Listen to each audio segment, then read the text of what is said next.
130 miles an hour. So I'm wondering, how does that even work? Like, so it's rated for 130 miles an hour, and that's for I would imagine wind and rain.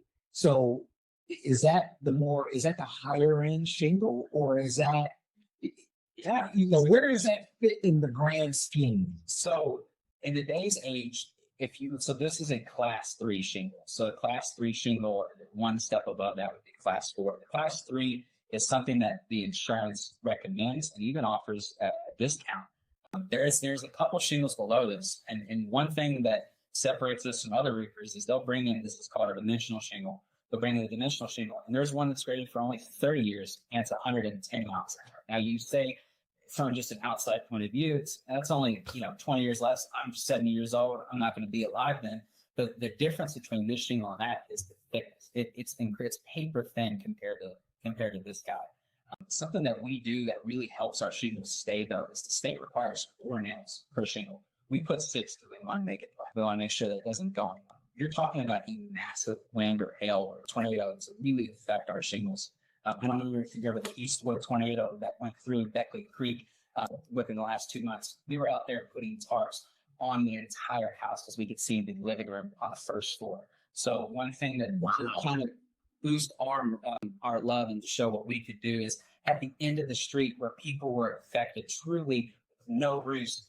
The guy that we installed in 2022, his roof was not touched. Now, if the tornado touched him, it's of course going to damage. But in the area where you're not even a quarter mile away, there wasn't a missing shingle at all. So half the destruction, his whole roof's off. It took a drive-through awning off of a restaurant that just opened up and they redo the whole thing. That was the one that structurally damaged Chick-fil-A on Monday. Yes, there's going on more. I don't want to mention Steve, but the sponsor, right? So you know what? So this is kind of the thing that gets me, and I know you have a lot of experience working with insurance companies. One of the things that really that I'm having a hard time understanding is I bought a 30-year shingle on the house.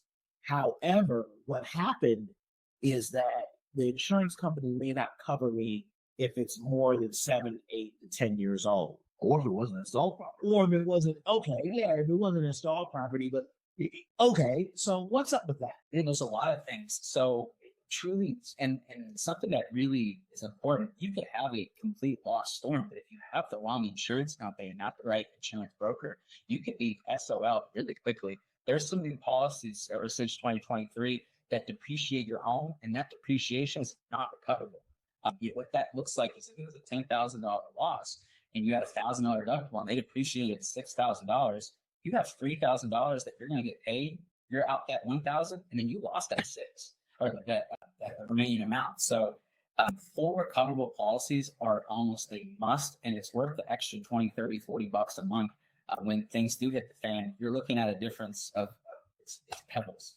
But to your question, when the winds come through, we're looking for specific amounts of damage. So when we're talking to one company, such as maybe Erie, it's a substantial amount of difference whether it's Allstate. Allstate is, it's not over 15 shingles. We're not even really considering that because it's not advantageous a lot of times for the homeowner to make a claim when we know they're going to say no. We're not a roofing company that is on a fence. We either know it's going to get approved or it's not. If it's not, we're gonna repair it and prolong the roof as long as possible and not leave you hanging wait for the next storm. There's limits. Yeah. Well, what type of when you do these installs, we talk shingles at 50 years. Is there a labor type of warranty or for good things not you guys think on the product? What's covered wouldn't be covered under your warranty? If we put a roof on today, we still the house.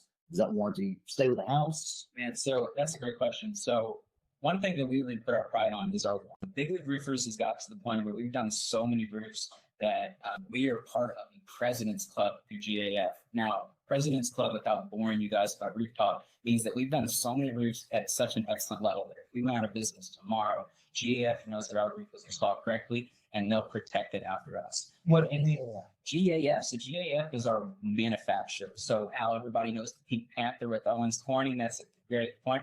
Ours is GAF. GAF is the longest shingle manufacturer in the country. They've been together for over 150 years. And we always explain to people, it's like Nikes versus Adidas. Do you like the wide shoe? Do you like the long shoe? Do you like the swish? Or do you like, the 3 checks? So it's really the roofer, the install, and the area. If it's your day to lose a roof, that unfortunately. So, but with us, with being President's Club, there's only 3 roofers in the state that service Kentucky. Without naming names, they're all high quality people. It is extremely hard to become President's Club.